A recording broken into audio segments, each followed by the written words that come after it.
ওইভাবেই নিয়ে গেছেন। আপনার মেয়ে, আপনার স্ত্রী পরিবার তাদেরকে সাজগুজ করিয়ে মেকআপ টেকআপ করে যত ধরনের ভাবে সাজানো যায় সে যে বুঝে পরিবার পরিজন নিয়ে আপনি একটা হলুদ অনুষ্ঠানে যাচ্ছেন, আপনি একটি বিয়ের অনুষ্ঠানে যাচ্ছেন, আপনার সন্তানদের নিয়ে, আপনার সন্তান সেটা বড় হচ্ছে, আপনার চেয়ে শিখছে, এইভাবে বিয়ের অনুষ্ঠানে যেতে হয়। বড় হয়েছে আপনার কথা শুনবে, অত ওভাবেই চলবে। তাহলে আপনি আপনার পরিবার থেকে কি শিক্ষা দিলেন?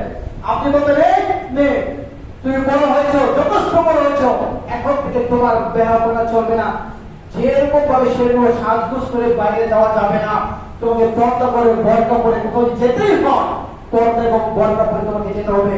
স্ত্রী বললেন এই স্ত্রী আজকের পর থেকে তুমি এইভাবে বাইরে যেতে পারবে না, তোমাকে যেতে হবে পর্দা করে বরকা পরে যেতে হবে। এই শিক্ষা যদি আপনি দিয়ে থাকেন আর সন্তান নিয়ে এটা দেখে দেখে বড় হয়, সে জানবে বুঝবে আমার পিতা এগুলো পছন্দ করে না, এগুলো ইসলামিক কৃষ্টি কালচারে নেই, অতএব এই কাজগুলো করা যাবে না। সন্তান দেখবে শিখবে। কিন্তু আপনাকে কি করছি?